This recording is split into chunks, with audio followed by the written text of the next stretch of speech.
Klausimą jūs girdėjote, labai paprastas, ar tokios Lietuvos tikėjotės prieš 25 metus? 1672, taip, 1673, ne, pristatau mūsų vakaro svečius. Signataras, politinis kalinys, atsiprašau, ne signataras, politinis kalinys, buvęs politikas Vytautas Bogušis, kalėjęs už tą, kaip ir mano tėvas. Signataras Zigmas Vaišvila. Labą vakarą. Labas vakaras. Daktaras Algimantas Matulevičius bei garbusis advokatas Rimas Andrikis. Iš karto apie tą Lietuvą po reklamos sąmokslo teorijoje. Grįžtame į sąmokslo teoriją, ar tokios Lietuvos tikėjotės prieš 25 metus. Taigi, Rimai, gal pradėkime nuo jūsų ir nuo šios savaitės pirmadienio naujienos, galimas kriminalinis nusikaltimas, valstybės paslapties paviešinimas ir visiškas išteisinimas. Tai čia po 25 metų teisinis nihilizmas. Tai pradžioje aš norėčiau tik tai susitarti dėl starto pozicijų, kad bent jau šitą laidą nevirstų tokia, kad kaip gyventi mums Lietuvoje bloga. Nes iš tikrųjų pasaulyje yra žymiai daugiau šalių, kurios dar blogiau gyvena. Tai jeigu žmogus šiaip gimdamas nusipelno oriai gyventi, oriai numirti ir senti oriai, tai gal apie tą normą, kad žmonės Lietuvoje yra ir taip gyvena, nekalbėkime. Kalbėkime apie tos trūkumus, kaip žmonės įsivaizdavo, kas gali įvykti Lietuvoje per keliasdešimt metų, per tą 25-metį jau. Ir be abejo, remiantis tą patarlę, kad šaukštas deguto statinę medaus pagadina, tai ko gero ir šiai laidai tiktų toks variantas. Atsiprašau, gerbiamas Rimai, ne šaukštas, galbūt kibiras šiuo atveju deguto. Tai, kaip kam? Kai kam ir kibiro neužtenka, galbūt vienai kitai valdžiai ir galima į statinę pripildyti to deguto, vis tiek atrodys kaip medus, bet mes kalbėkime truputėlį kitaip. Atsiprašau vieną sakinį, bet tai pradeda formuoti žaidimo taisyklės, precedentas. Taip. Tai kalbant apie konkrečias bylas, vėlgi nederėtų ir man jau komentuoti to, kas nėra įsiteisėję. Mes be abejo kiekvienas turim savo nuomonę, bet šiaip kaip Lietuvoje gyventi gerą, tai aš manau, kad toje teisinėje sistemoje praėjus 20-mečiam galima konstatuoti tą, kas konstatuota yra oficialiuose dokumentuose, Seimo atitinkamų komisijų nutarimuose ir kitose oficialiuose dokumentuose. Tai ką mes turime, pavyzdžiui? Mes turime išdraskytą visiškai neįgalią prokuratūrą. Mes turime sudarkytą, menkai finansuojamą kadrų stokojančią policiją. Mes turime privilegijuotas kažkokias kitas teisininkų profesijas, ko neturėtų būti. Ir žmonės, tą trečiąją valdžią tikėdami, jie kartais atsimuša tiesiog į sieną. Ir tų pavyzdžių, tai ne tik pradedant pirmadienio, o pradedant, ko gero, 90, taip jau kokiais 7 metais galima būtų pradėti skaičiuoti, į kur mes pradėjome eiti arba kur atsidūrėme. Kryptis akivaizdžiai, mano supratimu, ne ta, bet tam yra mechanizmai, kuriuos reikėtų valdžiai vieną ar kitą įjungti, bet deja to šiai dienai nėra. Zigmai. Ir pratęstamas gerbimo advokato mintį, aš pasakysiu. Bet galbūt ir dėl to taip pat išsivažinėjam, bėgam, nebeinam. Mums pjauna į akis, 300 000 parašų spjaut. Jūs durniai, asilai, jūs galit kažką padaryti. Juk tai yra mums kartojama kasdien. Tai aš tik dabar toks akcentukas šiandien mažytis. Delfyje Varaškos straipsniukas pasakyta tiesiai šviesiai. Yra vienintelė nepakeičiama prezidentė ir laikas galvoti apie konstitucijos pakeitimą. Čia Varaška tai pasakė? Taip. Taip. Įdomus veikėjas, aš turėčiau pasakyti, tas Varaška. Neaptarnėsim veikėją, bet aptarnėjom, tai kaip gerbiamas advokatas sako, kur ėjom ir kur priėjom. Ir tada, tęsiant teisės sistemą, pasakykim dar porą dalykų. Teisės saugos funkcijos perduodamos kariškiam. Aš nežinau ES, ar taip yra ar nėra, bet jeigu taikos metu kariškis dabar gali surašyti ir advokatui, ir policininkui protokolą už nurodymų nevykdymą, jeigu kalbam apie nors šiokią tokią sveiką logiką, kurios jau nebematau Seime kilnojančiam rankas dėl tokių įstatymų, tai aš norėčiau pamatyti tą akistatą. Vat prieina kariškis policininkui, sako, aš tamstai protokolą, o policininkas sako atvirkščiai. Apie ką mes šnekam? Jeigu yra karas, yra karas. Kariškis protokolų nesurašinėja karo metu. Jeigu yra režimas, jeigu yra diktatūra, taip išeina, visi žino, įvyko karinis perversmas ar dar kažkas tai ir kariškiai darbuojasi. Kad čia yra šliaužianti diktatūra karinė? Dabar aš dar pasakysiu, o kam perduota kibernetinė kontrolė? Krašto apsaugai. Totalų sakymą. Taip, pagal kurią policininkas spręsdavo. Krašto apsaugos ministerija, karo akademija steigia iš karo biudžeto ir ten visi duomenys ir apie tavo, mano ir advokatų, ir kitų susirašinėjimus, ir atjungimai, ir tavo laidos atjungimas nepatiks kažkam, tai įvyks dėl to, kad jau kariškiai tą akumuliuoja. Aš sakau apie tendencijas, supranti, kur nuėjom. Ta prasme, kad po reiškia sausio 13-osios 14 žmonių aukos sutraiškytos Loretos tankų kūno po 25 metų mes einame į diktatūrinę karinę policinę valstybę. Taip, apie totalų telefonų pasiklausimą. Dar abejonių yra? Ne, na, tai tiesiog visi tai arba visi bijo įvardinti, arba visi užčiaupia lūpas. Daktarė.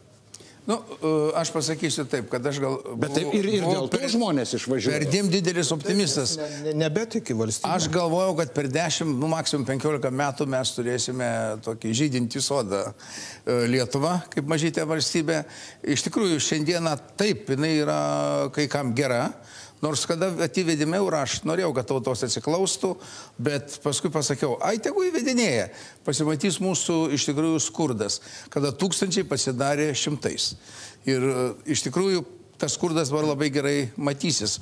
Ir netgi tų milijardierių, milijonierių sumažės.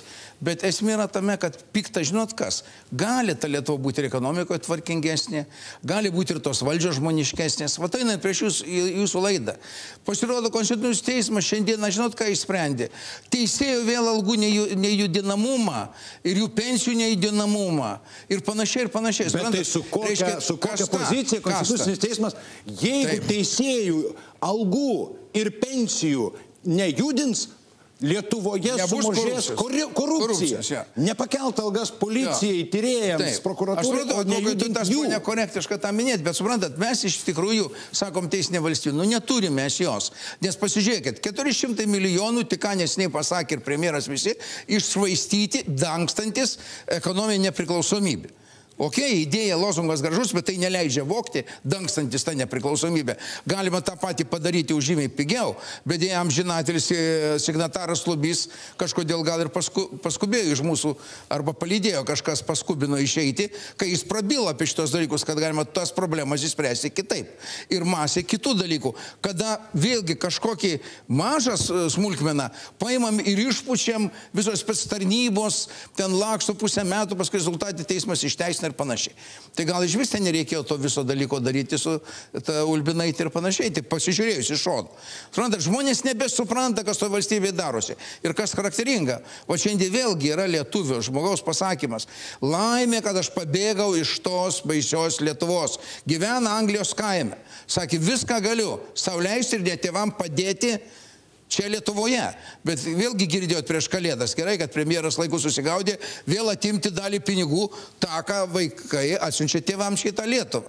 Nes, matai, reikia jos apmokestinti, nes kažkas mokesčių inspekcijai sugalvojo. Ką aš noriu pasakyti? Susvetimėjimas žiaurus ir niekas nepergyvena, kad tas milijonas žmonių išėjau dingo. Kažkam gal tai naudinga?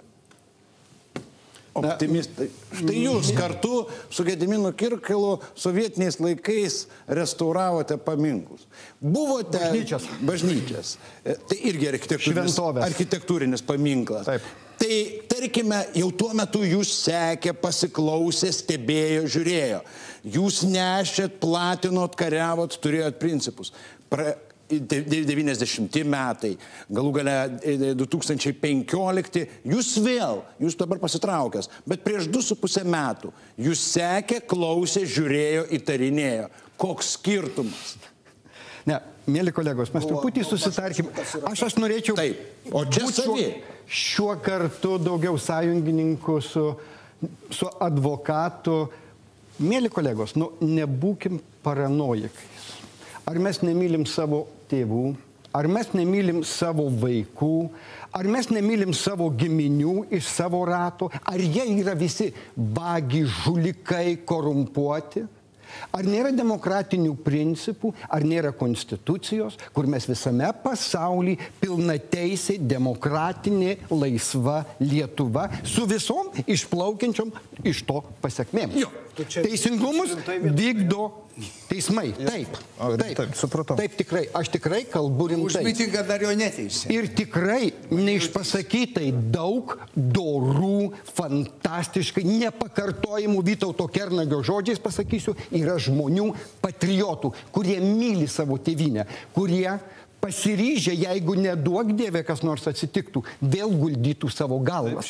Ir mes tikrai daug pasiekим. Mes dar daugiau pasieksime. Bet mes vienas į kitą atsiremkime ir bandykim ieškoti tas, kas mus jungia, tas, kas mus vienyje. Ar jūs atsimenat jaunus vyrus partizanus, kurie galvas paguldė per 30 000 miškuose? Ar jūs atsimenat Sibiruose, kurie galvas paguldė, kurie dėl savo Lietuvos, dėl ateities, 49 deklaracijos. Dėl žulikų, kurie dabar vagia Lietuvą. Dėl Lietuvos. Mes jie kuriam. Dėl tų, kurie vagia. Algimantai, mes jie kuriam. Ne iš kosmoso, ne iš dangaus. Prancūzijoje nėra problemų. Ką tik dabar įvyko. Portugalijoje nėra. Toj pačioj Graikijoje ar dar kitur. Ar mes blogesni, ar mes užsiminėsim visą laiką tik saviplaka? Ar mes negalim būti ori, garbinga tauta, kur galim tikrai ieškoti? Aš nesakau, nerojui mes gyvename. Ką mes norime, palaukit, ką mes norime būti kaip tie Lenkų šlėktos plikbajoriai? Tegul karalius vagia, o aš vis tiek sakysiu ne. Aš pabaigai tik noriu pasakyti. Net popiežius klysta. Tik popiežius ekskatedra gali kalbėti su neklaidingumo dogma. Tai kad šitoj žemėj nėra neklystančių žmonių. O žinai, dabar šitoje vietoje aš tau vis tik replikuosiu į pirmąją dalį. Po antrą pasirašau. Ar žinot, aš vakar gynėjų sueigoje, užvakar sakau, sausio 13 simbolis dar mūsų valstybės. Taip, visi tylė. Ginti jį reikia? Taip reikia. O žinot, kad sausio 13 byla nutraukta 9 epizoduose? Mirtina tyla. Kodėl nesigyrė? Kodėl patyliukais? Taip, aš nemačiau partizanų. Aš galiu kalbėti apie savo tėvuką pogrindžio ryšininką, bet tai nesvarbu. Labai svarbu. Bet aš mačiau tą, ką aš savo akimis mačiau. Aš mačiau, kaip mus tardžė Maironio gatvėje. Pavyzdžiui. Mačiau. Mes bandėm tamstą ginti, tada į savivaldybės ėjome atsimeni. O dabar ramiai, advokatas pasakys teisinių požiūrių, ką tai reiškia. Ramiai nutraukia, sako, ten nešaudė, sužalojimai netokie sunki, senačių ten nebėra dėl to. Tačiau gaunu Raulušaičio atmetimą mano skundo, pasirodo, aš ten nukentėjusysis, nežinojau. Ką reiškia bylojasi nukentėjusysis ir nežinai. Ir jame parašyta, kad nutraukta visų pirma dėl to, kad nešaudė ten. O antras dalykas, tai yra, pasirodo, kad spalio mėnesį pernai, prieš pat nutraukimą 2 savaitės, įsivaizduoja, ką padarė. Pripažino nukentėjusysis, nepranešė tiem žmonėm ir po 2 savaičių nutraukė bylą.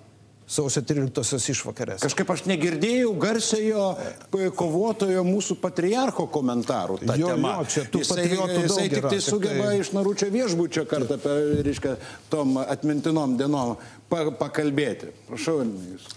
Tai ponas Vytautas puikiai pasakė apie žmonės, kurie yra, kuriais reikia didžiuotis, bet ko gero reiktų pridėti, ir tai mano nuomonė, kad bent jau aš tikėjausi, kad tokių bus daugiau negu šiandien. Ir apie tai aš noriu kalbėti, kaip padidinti tų žmonių, apie kuriuos Vytautas kalba, skaičių. Ir matau priežastis, dėl ko nedidėja tas skaičius. Na, akibrokštai yra labai tokie ir įgrisę, ir tiražuojami buvo, ir dabar galbūt kas nors įtars, bet bent 3 galiu pasakyti. Pavyzdžiui, mes esame Europoje. Tai kaip dabar suprasti, kad pakso sprendimas 4 metai nevykdomas? Ir nėra jėgos, kad įvykdytų. Europos žmogaus teisų teismo sprendimas. Tai mes juk sakome, kad net Lietuvos sprendimus smerkėme, kad nevykdo kažkas ten, neigiamai atsiliepia. Na, to dar nebuvo ir aš tikrai niekada netikėjau, kad Seimo narį policininkai nešiotų, kaip anksčiau matydavau girtuoklį per gatvę, išneša iš viešos vietos. 3 gal ir nereikia turbūt, nes... O įdomu, koks 3? Dar pirmą prie stop linijos pritraukia, o tada jau išneša. Tai atvejų yra labai daug. Labai daug. Ir aš vėlgi jūsų laidoj ne pirmą kartą pakartosiu. Šiaip jau teisinės valstybės etalono pasaulyje nėra. Jeigu laikyti Jungtinės Amerikos valstijose, kuriuose kalėjimas ir kankinimai, ir kurie delegavo ir čia dar šį bei tą. Tai už tai šis bei tas galima kalbėti, kiek valstybė turi teisinės valstybės atributų ar elementų, ar jų, bet jų visų jokia valstybė neturi.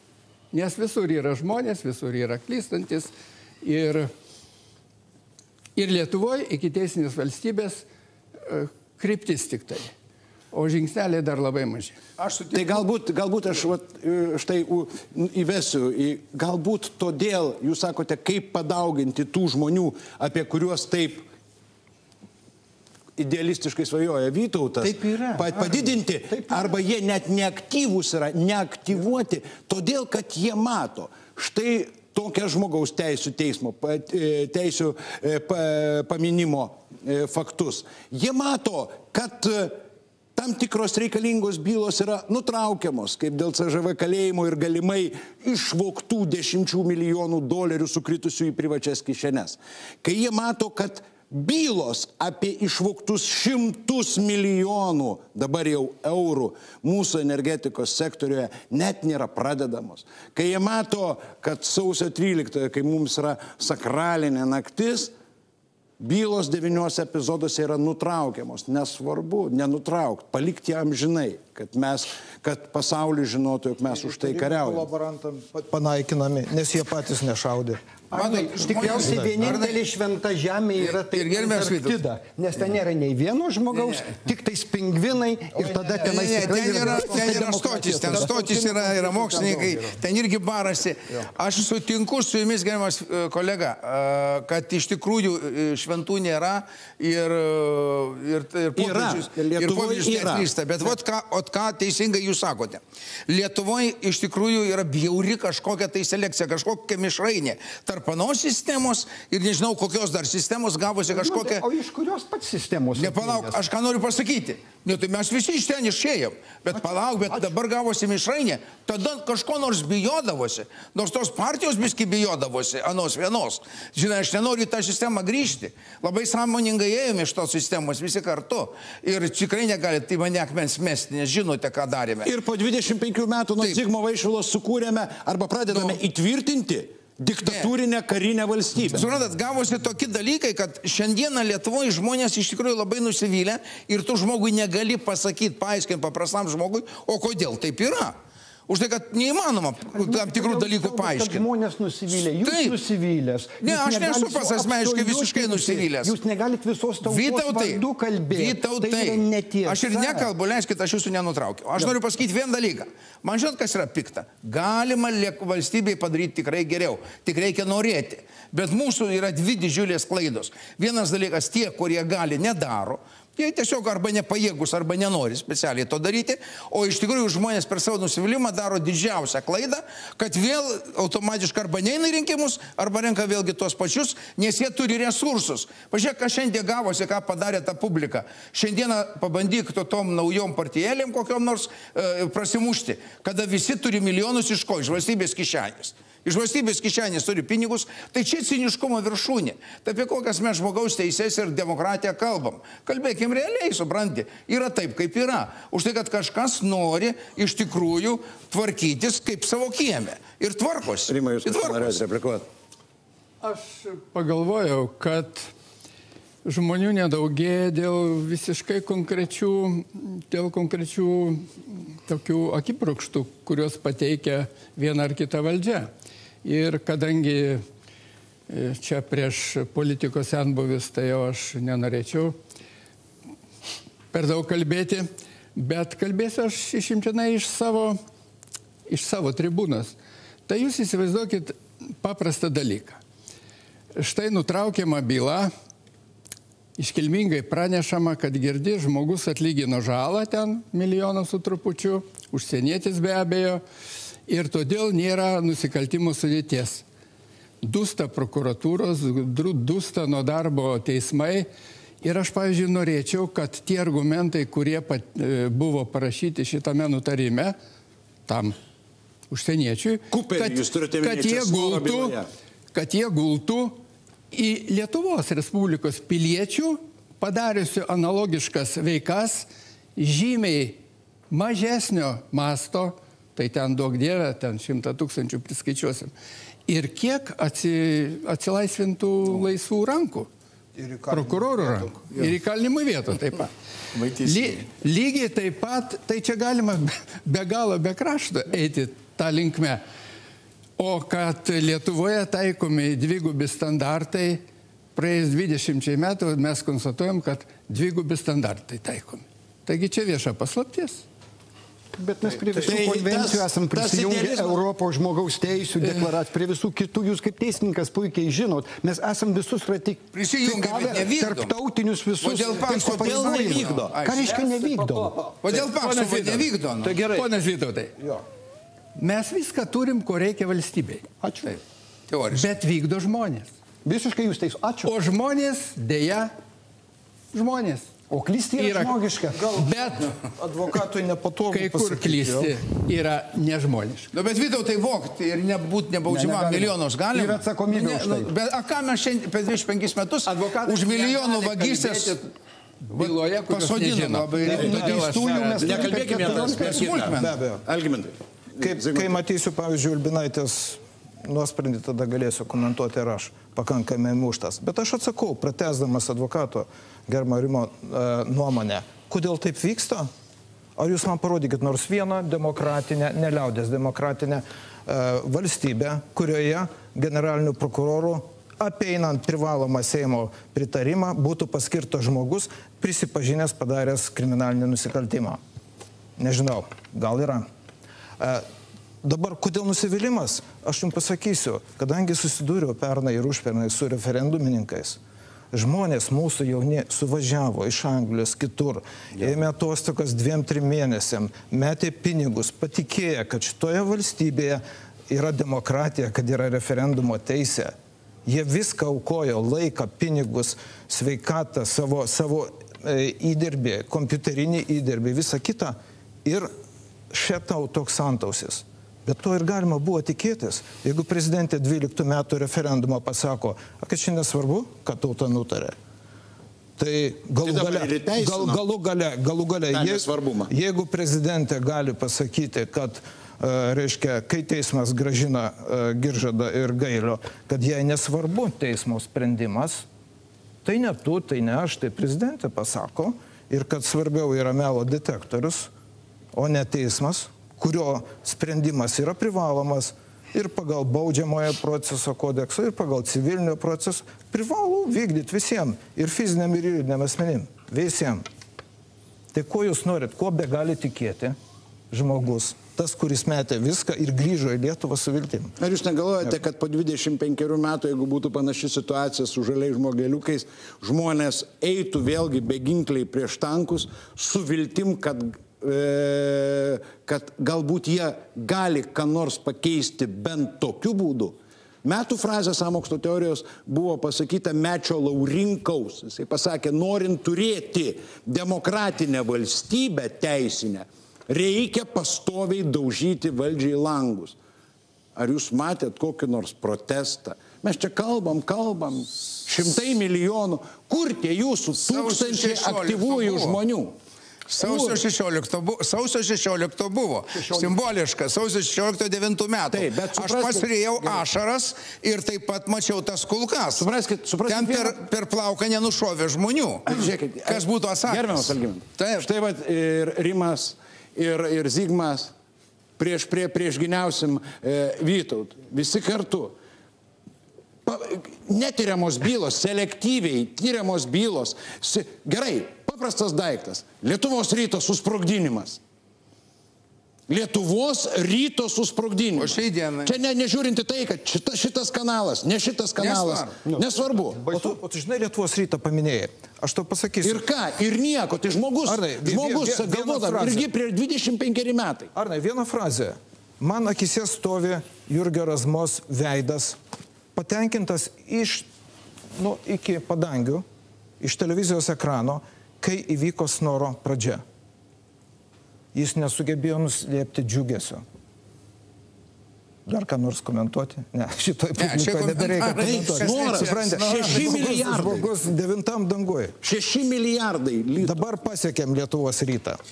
Tokia logika. Gerbiami mano kolegos šiek tiek. O Vytauto pasiūlymą. Ar mes čia pragare gyvenam, ar kitam kažkur kontinente yra rojus. Bet žinot, man truputį primena sovietinės okupacijos periodą, sąmoningai pavartosiu, Suslovo propaganda, kokie buržuaziniai nacionalistai, kokie buržujai negeri, kokia buržuazinė Lietuva buvo tragedija tiesiog, kokia liaudės valdžia, kokia Stalino saulė yra karšta. Ar jūs suprantat, apie ką mes šnekam? Jei mes imam epizodus, kur yra parazitizmo, iš epizodų susideda visuma. Negali, yra mozaika. Tai mes negalim kalbėti. Ir anoj Lietuvoj buvo ir lašinių bylos, ir pašto bylos. Bet buvo bylos. Bylos.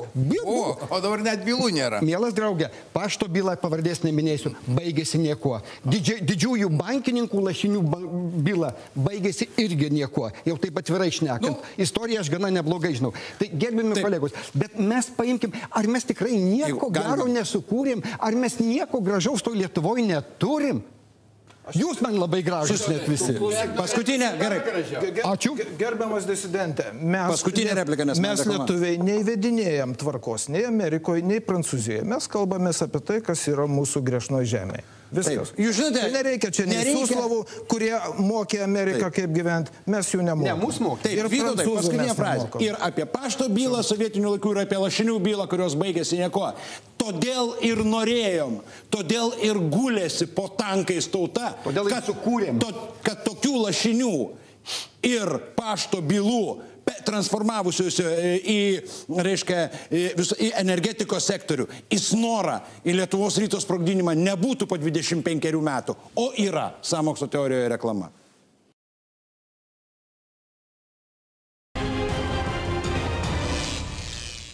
Paskutinė laidos dalis, ar tokios Lietuvos tikėjotės prieš 25 metus? Žiauriai, šlykščiai žiauriai mintis kirptelėjo Klivečka galvoje. Aš dabar galvoju, tik tai bet čia tokia šventagiška, kad galbūt ir beprasmiškai mes sudėjome aukas.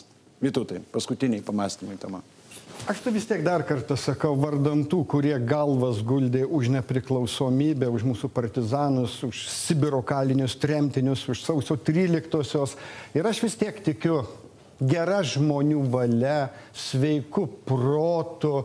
Ir tikrai mes per 25 metus fantastiškai daug sukūrėm. Bet iš kitos pusės mes esame valstybės naujakuriai.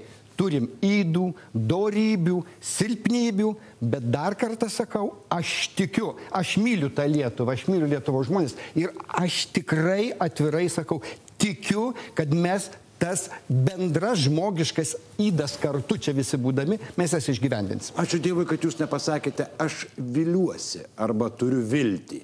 Aš tikiu. Tikiu. Neklystančiai. Zigmai.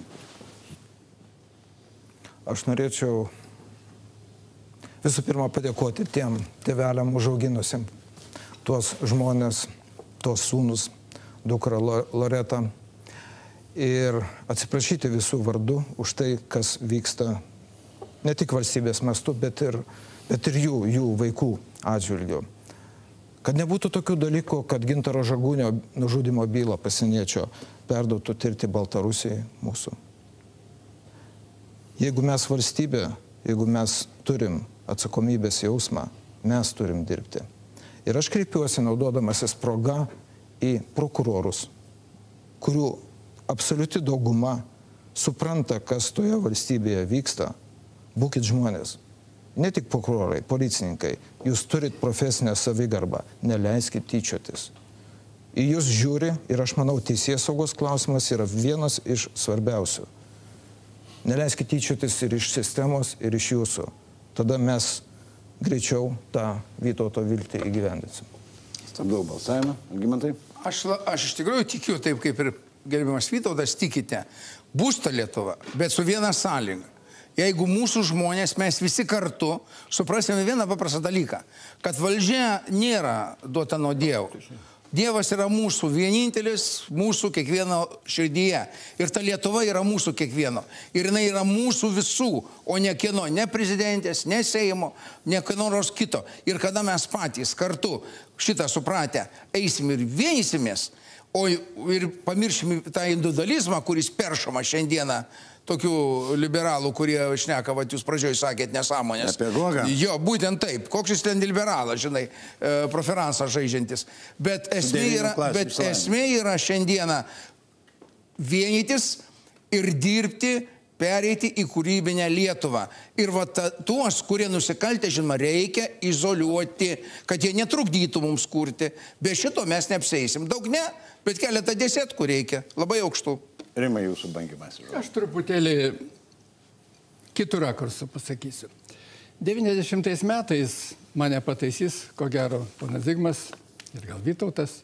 Vienas iš tuometinių deputatų yra pasakęs, kad ir žmonės gimę po 90 metų kovo 11 taip pat bus nuodėmingi, darys klaidas ir taip toliau.